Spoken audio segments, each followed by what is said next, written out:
Senator Schupp, what are your expectations for this legislative session? Well, I think first of all, you have to remember that this is a big election year.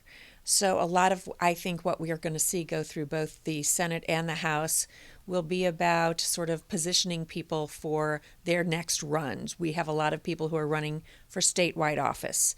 So, that stated, we've already seen a lot of information, anti Planned Parenthood sentiment. There are committees that have been formed. There's been no wrongdoing found by Planned Parenthood, and yet we continue to pursue this avenue of trying to find a problem with something Planned Parenthood did and moving that into the realm of finding fault with the University of Missouri, who had at one time provided refer and follow privileges to a doctor who did work for Planned Parenthood. So we're going to see a lot of anti-choice, anti-women's health bills move through, a lot of talking around that issue to sort of galvanize a base. And I think that's unfortunate. And I think that women like me and so many others who have worked over the years to help ensure that women had access to the full range of reproductive health options, we just are sort of shaking our heads saying, oh my gosh, we can't believe that you're taking us back to the 1950s again. All of this, though, at the expense of all kinds of other issues that need to be addressed for the state. What are some of these things that should be dealt with?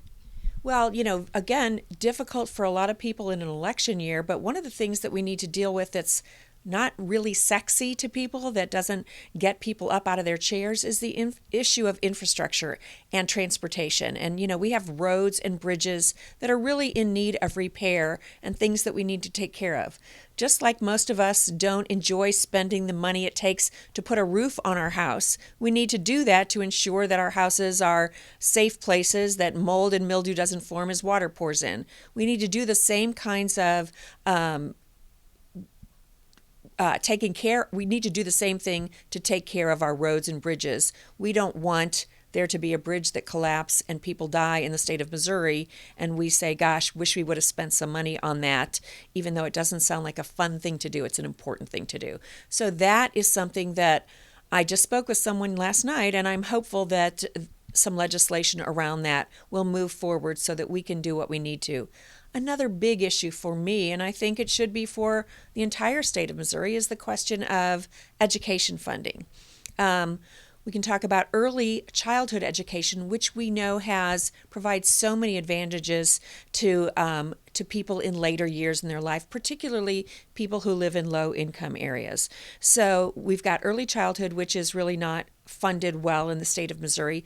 K through 12, which is $480 million underfunded, based on a promise that was made to our kids many, many years ago when this new foundation formula was created. And for us to have created it then and said, this is the amount of money that we're going to need to make sure our kids' schools have adequate resources to provide them with a quality education, for us to come up short $480 million is absolutely breaking our promise to our kids. And that's going to hurt all of us going forward. Those are some big issues that I think need to be discussed and need to be moved forward in this legislative session. So, given that these needs, is there any hope that these will be addressed in this session? Well, I will tell you, as a Democrat, I'm going to stand strong talking about these issues. I'm going to talk about Medicaid expansion. We still have 300,000 Missourians who don't have access to health care in the state of Missouri. That's unconscionable, and it's not good public policy. We don't want people walking around sick and getting so sick that they end up in the expensive emergency rooms that you and I pay for. We want them to get preventative care. We want them to see a doctor when they need to see a doctor. We know kids can't learn and study when they're in school and they're not feeling well and their families are sick. We have a lot of people who are interested in some things that have come out of Ferguson, like the payday lending issue and the predatory lending issue. So I have a bill that I filed that talks about what we need to do in terms of lowering interest rates so people don't continue to be trapped in a cycle of debt. We have a bill that we filed that asks that people who work in the healthcare industry to get flu shots so that they don't expose people who are vulnerable in their health as it is to a flu, to make them more sick than they already are. So there are, just so many good public policy types of issues that we should be focused on. But again, I think in this election year, we're just going to see a lot of rhetoric on the floor, a lot of bravado, a lot of people staking out their claims to make sure that their base has heard that they are fighting hard for their extreme positions instead of putting people first in the state of Missouri. Could you talk to us about the prospects for ethics reform, campaign finance reform? Sure. So we talk a lot about ethics in Jefferson City, and last year, as you recall, we had two, the Speaker of the House and a member of the Senate resign over ethics allegations about improper behavior. So we talk about ethics a lot, and we talk about ethics in a lot of ways, but I don't know that we're going to legislate moral behavior. I think that, that's something internal, and that's something our constituents back home should expect of us, that we are of good moral character. In terms of other kinds of ethics reforms, we have bills to limit lobbyist gifts or to end lobbyist gifts, to ban them, so that legislators aren't benefiting beyond what they currently benefit from in terms of their salary and their ability to have an opportunity to work for the people. So we will see lobbyist gift bans, which I think is really important. But when you really want to talk about ethics in Jefferson City, you need to talk about campaign contribution limits. When an individual can receive a check for $1 million for her campaign from one donor, that is, I think it's absolutely clear why the public mistrusts people in government when they know that somebody can perhaps be bought and sold in Jefferson City. So we need to put into place campaign finance reform limitations like we used to have up till August 28th of 2008. And I remember it well because I was running for office, and one day somebody could give me $325. The next day they could give me $1 million check. That would be to Jill Schupp for state senate. No, I'm just kidding. I have not gotten $1 million check, nor do I think that I will be from anybody. And I think those limitations are important. They make everyone feel as if they have an equal voice with the legislators in Jefferson City. And so much of what we do is really about perception. So I think that's important. Will that move forward? I doubt it. I think that there are a lot of people that have a lot at stake when it comes to being able to bring in those huge campaign contributions. So I'm not sure this legislature will want to move forward on that. Another big issue that's been around for a long, long time is equal pay for equal work.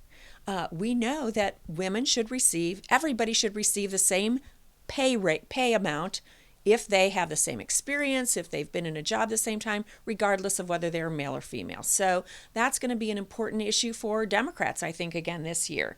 Minimum wage is something that we're talking about everywhere. And while $15 has been touted, and I think some of my colleagues would really like to see a $15 minimum wage increase, I'm likely to file a bill for 10-10, which is what President Obama suggested, and which I think is a more reasoned approach to scaling up that base wage that people should be able to receive. We want people to go to work, but when they work, we want them to be able to have the money they need to feed and clothe their families, to keep a roof over their head, to take care of themselves so that they aren't having to access the social safety net. So minimum wage is very important. It hasn't been raised in years, and it's important that we do that and that we value people who are working hard to take care of themselves and their families. We talked about K-12 funding. There's a Democratic bill about farm to table, which, we want to make sure that agriculture is so important in Missouri. We want to make sure that the products that are produced here are actually being used in the state of Missouri. So we have a bill that encourages companies that need food for a variety of reasons to purchase food that's grown here in the state of Missouri. So we're pretty excited about that. Also coming out of Ferguson, we have a lot of people talking about body cameras. So I think this is a bit of a controversial issue, but the one thing we know is I'm behaving well, I'm on camera. When you're on camera, you perhaps behave differently, and for the most part, it will be in a better way. So that's not just the police, but also the people that they are encountering. So we're going to have a lot of push for making sure that those kinds of encounters, and usually when a police officer stops you, it's not a pleasant encounter, but that those encounters are, for either you or the police officer, that those encounters are taped so that we can make sure that people are on their best behavior, so that we can make sure that people are following the law. So that's something I think we'll be talking about this year. And again, we're still living in an era where people can be fired from a job because of their sexual orientation. And so once again, I think the leader of the Senate Democrats will be filing the Missouri Non-Discrimination Act so that we can make sure that everybody is treated equally. This is a civil rights issue, and we need to make sure that we get something done. Now, again, these are my hopes for this upcoming legislative session. I have one more that's very personal to me. It's a suicide prevention and awareness bill to make sure that kids in schools, that teachers have access to information about how to help identify kids who are in trouble and save lives. And we're hopeful. It almost got across the finish line last year. We're hopeful it will this year. I've worked with a lot of good people on both sides of the aisle on this bill, and if we save one life, I think it's worth the work to get this legislation into our statutes. So, all right, thank you very much. Thanks so much, Michael. Appreciate it.